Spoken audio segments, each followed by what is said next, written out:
This is a vlog on 5 benefits of stretching, but it's also about a lot more than that, because stretching is complex. Our bodies are complex and it is not that straightforward. So I want to tell you what happens when we stretch, what different types of stretching there are, how you should be stretching, how often, give you a little bit more in-depth information about it. So we often hear our clients at Complete saying that they need to stretch more, or they have been told to stretch more, or they feel like they need to stretch and they feel tight. What does that really mean? As humans, we naturally stretch. So a little bit like your pet cat or dog, we do have a stretch in the morning. So when we wake up, you probably reach your arms up. When you've been sitting for a long time, you probably find yourself extending your back or giving yourself a little twist and turn to stretch and move. Our bodies are built to move, and that's what's really important. This gives us increased blood flow, the fluid moving through the joints, it activates the muscles, it activates the nerves that supply the muscles, and it gives us a feeling of well-being. It keeps us healthy. So why would we need to do a program that's more than just our kind of natural daily stretching and moving? Well, that's because we don't do enough natural daily stretching and moving. Most of us spend far too much time sitting, maybe sat at a desk, or in static positions at work, or repetitive positions that our bodies weren't really built to do. We were made to move and be in different positions and mobile throughout the day. So when you think about stretching, what kind of things come to mind? Often it'll be static stretches that people think of, and they'll often talk about wanting to lengthen their muscles and be able to get longer and increase their flexibility and their stretchiness. All kind of makes sense. But the problem is our bodies don't really work that way. So what really happens when we stretch? The thing is, your muscle isn't just one type of tissue. So you've got your muscle tissue, your connective tissue, the nerves that supply it. And then it doesn't work on its own. It works across joints, and it works in combination with the opposing muscles and the other muscles around it. So really you've got to take all of those things into account when you're talking about gaining mobility, gaining movement, stretching. So muscles have a fixed point at either end where they're attached to the bone, usually going across a joint. Sometimes a little bit more complex than that, but that's the basis of most muscles. So you can't really change where they're going to or coming from, and we don't really change the length of the fibres. But they are made up of bundles of tissue known as sarcomeres which overlap. So you can get some adaptability in how much they overlap or don't overlap. And sometimes you get all of the fibres kind of spreading, which will give you a bit more length, or sometimes you don't get them all spreading and everything's a little bit shorter and tighter. But that's the adaptability to what you're doing to them all day, every day. Once you've got that, you've then got the changes in connective tissue around the muscle. But you've also got the changes in the nervous system. And it's often this adaptability of the nervous system to change to what we're doing on a daily basis that will give you the changes that you need from stretches. And that really needs to be approached in a different way. It's this adaptability of our soft tissues that we see if you think about a way a baby moves. So a baby being able to kind of, lift its foot over its head with ease is because those systems haven't adapted to being in static positions. They're still really easily mobile in all directions. And because of all these systems, as an adult, static stretching alone, just holding those positions for long periods of time, isn't going to be enough. It isn't going to work. You've got to be able to work not only the muscle tissue, but the nervous system and your muscle strength as well. You need to take all of those things into account, or you're not going to achieve what you're trying to achieve by stretching. So, although we don't really change the length of the muscle, it's this functional length, this functional increase and adaptability in the movement that we can only achieve by working all of those things together. The stretching, the muscle strength, and the nervous system adaptability that will allow you to achieve your goals. So if we put that into the 5 benefits of stretching, number 1 is increased flexibility. So what does this really mean? Well, to me and kind of us at Complete Pilates, it means ease of movement, moving with freedom through your soft tissues. So it's whether you're able to reach your arm up overhead without any problems, get stuff out of the top cupboard, or whether you're able to crouch down and bend through your knees fully and stretch those muscles over those joints fully to be able to carry out your daily activities. Can your soft tissues, your muscles, flex and give you enough movement easily to be able to do what you want to do? So with this, there's two main things here really. One, as we age, we tend to stiffen up a little bit, our tissues stiffen up and we become less flexible. So working on stretching can benefit you in terms of maintaining that flexibility as you get older. The other thing is increasing your flexibility for certain tasks. So if you're a sports person and maybe you play tennis and you want to really improve your serve, but your flexibility of your body to allow you into those positions isn't good enough, then stretching can help with that. So the second one is range of motion.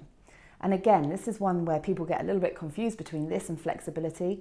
And really your range of motion depends on your flexibility. But for me, it's more about how far can your joints move? Can they go through their full range of motion? Now, most of us will have had that feeling of achiness and stiffness in our joints before at some point. Maybe after exercise, and that's because of the effect mostly on your muscles and your soft tissues, or maybe just first thing in the morning when you get up and you just feel like everything's a little bit stiff and achy. But as you get going, things get moving. So that's that adaptability. Our body's adapted to that position we've been in all night, and it's not used to moving.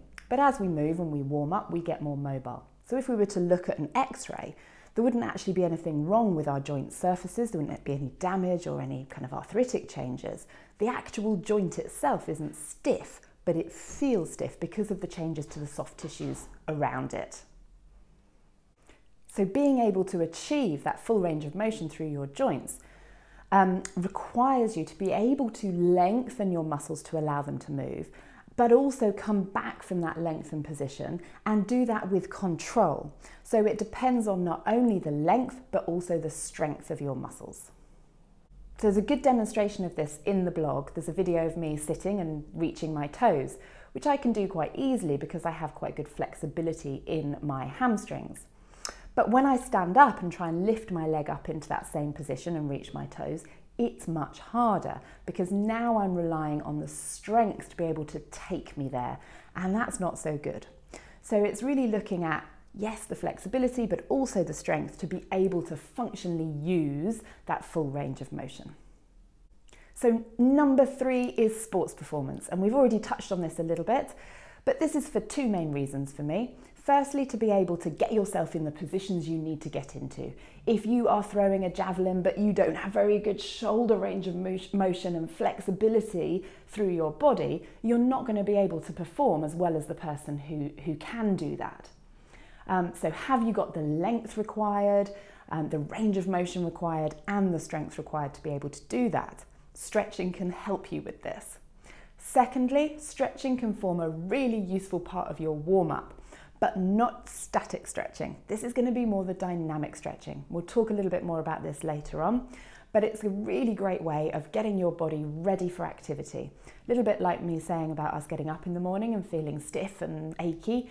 If you tried to run a 100-meter sprint whilst you're cold and feeling a bit stiff, you're not going to perform very well. But if you've got your body ready and prepared and you've included some stretching within that, then you're much more likely to perform at your peak. So number 4 is improved posture. And we're obviously always talking about this at Complete Pilates. It's one of the things that people always want to improve. And as soon as you talk about Pilates and posture, you kind of grow a little bit taller and you really think about it. And stretching can really benefit this. If you don't have the range of motion or the length in your tissues to come into certain postures and positions, then you're not going to be able to have good posture or maintain good posture if you don't have the strength to hold you there. So stretching can help you with this. We often get quite tight around the neck and the thoracic spine. Stretches can help to get you into good posture.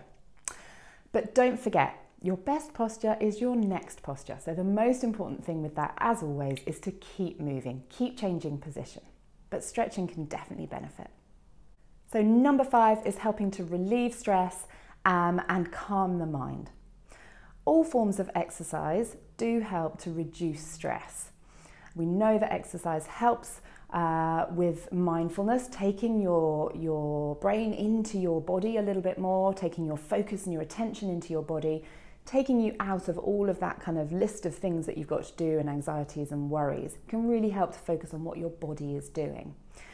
The other thing with stretching is that you can link it in with breathing techniques. And we know that as you breathe out, you're activating your sympathetic nervous system, and this can help you to not only stretch a little bit more, but also helps you to relax and reduce stress levels.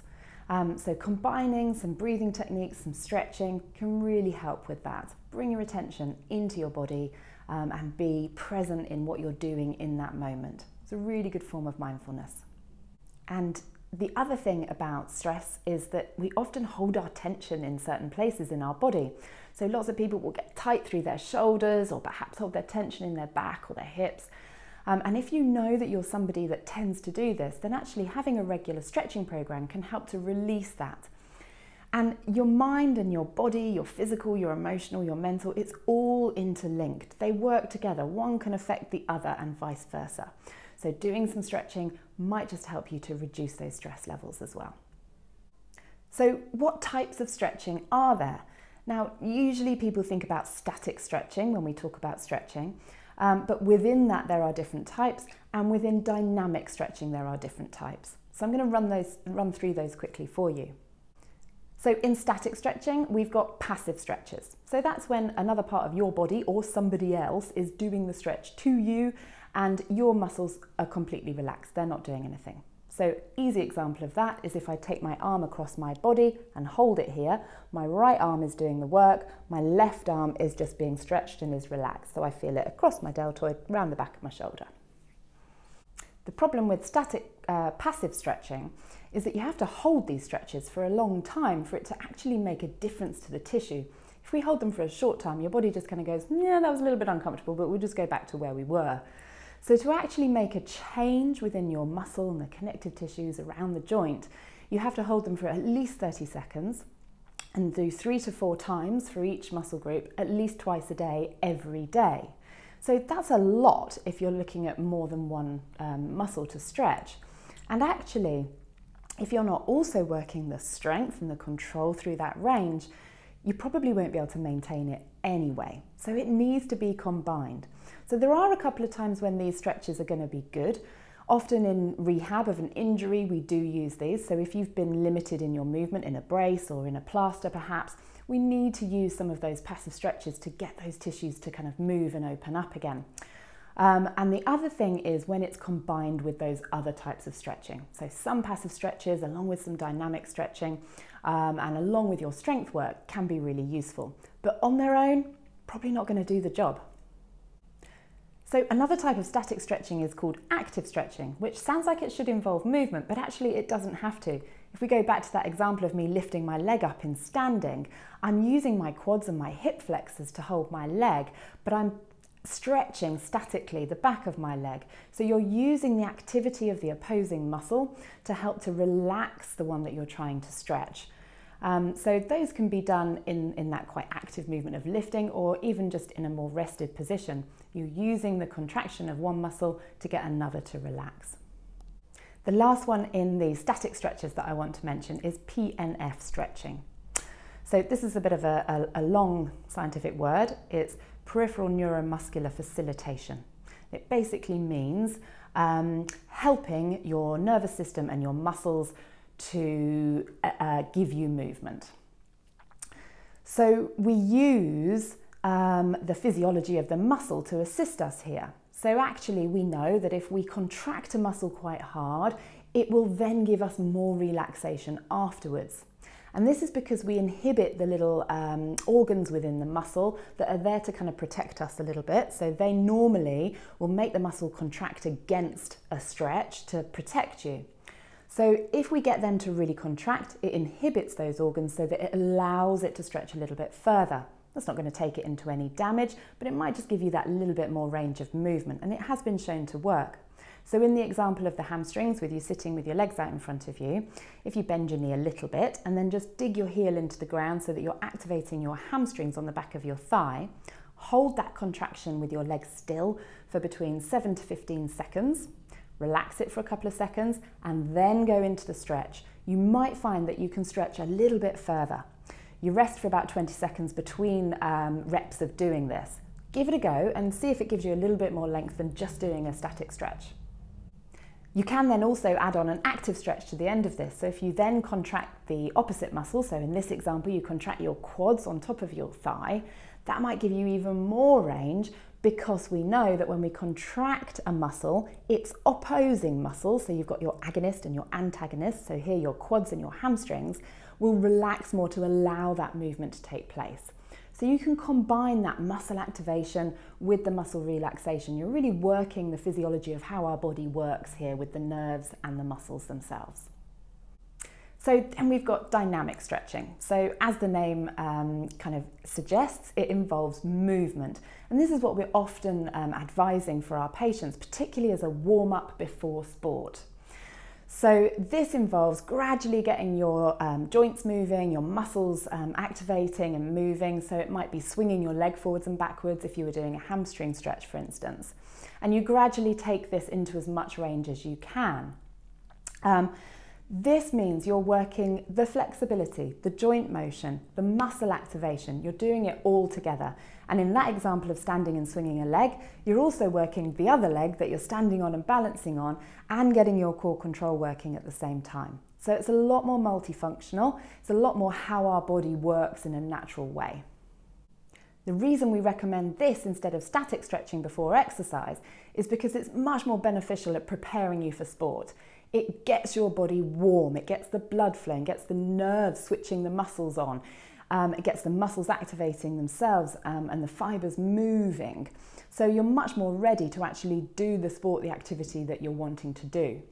The other thing is there has been some research to show that static stretching can reduce the power of certain muscle groups. There's been some research around the quadriceps in jumping athletes, for instance, that if you only do static stretching, it's actually going to not benefit you and might be to the detriment of the power of your muscles when you then go into your sport. So if you do any static stretching before sport, make sure it's included in a dynamic stretching program as well. Within dynamic stretching, there is also ballistic stretching. Now, I don't think I ever really recommend this one. It's more about fast bouncing movements at the end of your range. So you're trying to kind of shock your body into going a little bit further, pushing it past its end range of movement. You could include this once your body is warm, particularly if you're doing a sport or an activity where you need those powerful, quick movements, because it is going to prepare you for that. But there is a little bit more risk of injury, because if you do it when you're cold and you're really pushing yourself into that end of range, it just increases your risk of injury. The other thing about it is that because of the way our muscles work, you might end up actually shortening and tightening the muscle rather than giving yourself more range, because our bodies are fantastic at protecting us. So when you're pushing it into the end of range, your body will kind of go, oh, well, hold on a minute, this doesn't feel very safe, and will actually start to tighten and shorten the muscle as you do that. So you need to be a little bit careful about those ballistic stretches. So I hope that gives you a bit of an idea of how complex it is to really think about stretching. And as always, it's going to depend on you as an individual. The best thing to do is to see a physio, come and see us at Complete Pilates. We can have a look at what your body's doing, what your goals are, what you're trying to achieve, and make sure that you've got a program that is appropriate for you and is going to help you achieve those goals.